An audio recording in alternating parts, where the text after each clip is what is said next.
Rumus yang ditemukan olehnya dinamai faktor Habibi, karena bisa menghitung keretakan atau crack propagation on random sampai ke atom-atom pesawat terbang sehingga ia dijuluki sebagai Mr. Crack. Rumus atau formula tersebut merupakan salah satu prestasi Habibi yang paling terkenal. Pada tahun 1967, ia menjadi profesor kehormatan atau guru besar pada Institut Teknologi Bandung.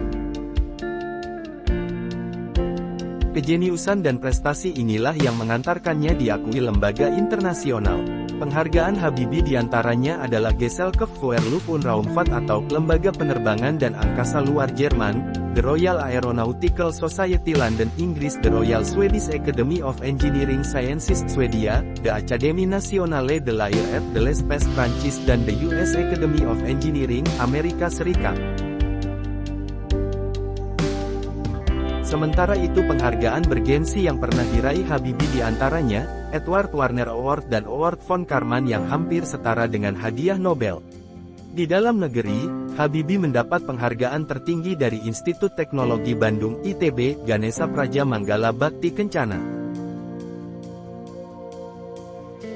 Langkah-langkah Habibi banyak dikagumi, penuh kontroversi, banyak pengagum, namun tak sedikit pula yang tak sependapat dengannya. Setiap kali peraih penghargaan bergengsi Theodor van Karman Award itu kembali dari habitatnya Jerman, beliau selalu menjadi berita.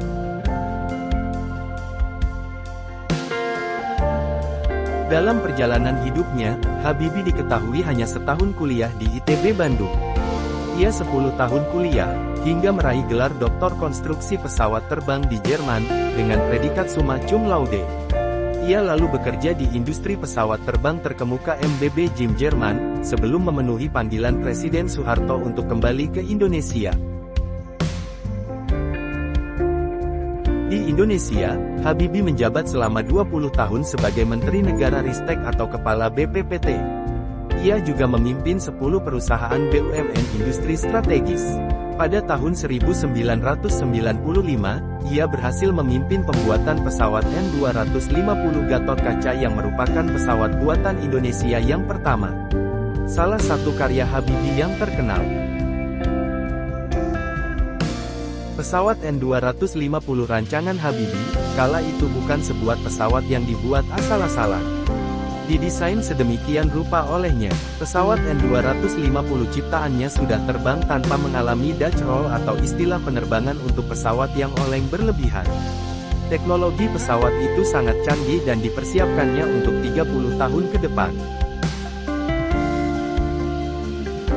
Ia memerlukan waktu 5 tahun untuk melengkapi desain awal. Pesawat N250 Gatot Kaca merupakan satu-satunya pesawat turboprop di dunia yang mempergunakan teknologi fly-by-wire.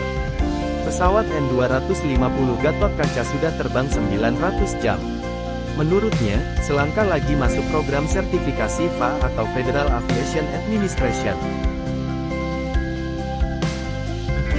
PT IPTN bahkan membangun khusus pabrik pesawat N250 di Amerika dan Eropa untuk pasar negara-negara itu. Meskipun pada waktu itu banyak yang memandang remeh pesawat buatan Indonesia itu, termasuk sebagian kalangan di dalam negeri.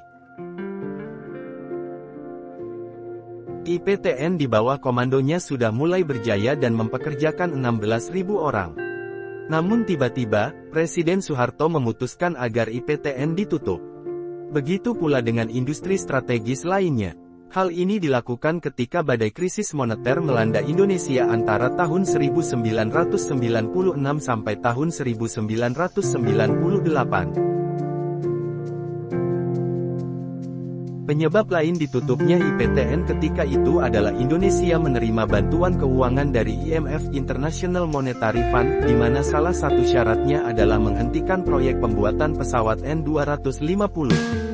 Di mana pesawat ini merupakan kebanggaan dan hasil kerja rakyat Indonesia. Semua tenaga ahli yang bekerja di IPTN dan industri strategis lain terpaksa menyebar dan bekerja di luar negeri. Kebanyakan dari mereka bertebaran di berbagai negara, khususnya pabrik pesawat di Brazil, Kanada, Amerika, dan Eropa. Setelah ditutupnya IPTN, Habibie yang ketika itu masih menjabat sebagai Menteri Riset dan Teknologi, Menristek kemudian diangkat menjadi Wakil Presiden Indonesia pada tanggal 14 Maret tahun 1998 mendampingi Soeharto dalam Kabinet Pembangunan 7. Ia menjabat sebagai Wakil Presiden hanya beberapa bulan saja hingga tanggal 2 Mei tahun 1998. Gejolak politik hebat serta reformasi yang dituntut oleh masyarakat Indonesia mencapai puncaknya pada bulan Mei tahun 1998. Lengsernya Presiden Soeharto pada tanggal 21 Mei tahun 1998 yang disertai pengumuman pengunduran dirinya. Hal itu membuat Habibie kemudian resmi menggantikannya sebagai Presiden Republik Indonesia. Beliau disumpah oleh Ketua Mahkamah Agung menjadi Presiden RI menggantikan Soeharto menjadi Presiden Republik Indonesia ketiga. Selanjutnya, pria yang dikenal sebagai Bapak Teknologi Indonesia ini menjabat sebagai Presiden Indonesia ketiga selama lebih dari 1 tahun. Ia memegang jabatan Presiden Indonesia dari tanggal 21 Mei tahun 1998 hingga tanggal 20 Oktober tahun 1999. Pada waktu itu, ia mewarisi kondisi di mana Indonesia sangat kacau balau pasca lengsernya Soeharto, di mana banyak terjadi kerusuhan serta banyaknya wilayah yang menyatakan ingin lepas dari Indonesia. Dalam pemerintahannya sebagai presiden, ia membuat banyak keputusan penting. Salah satunya adalah melahirkan UU Otonomi Daerah.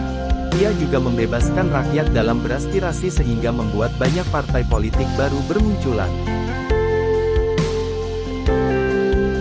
Ia juga berhasil menekan nilai mata uang rupiah terhadap dolar hingga di bawah 10.000. Padahal waktu itu nilainya pernah mencapai 15.000 per dolar. Ia juga melikuidasi beberapa bank yang bermasalah.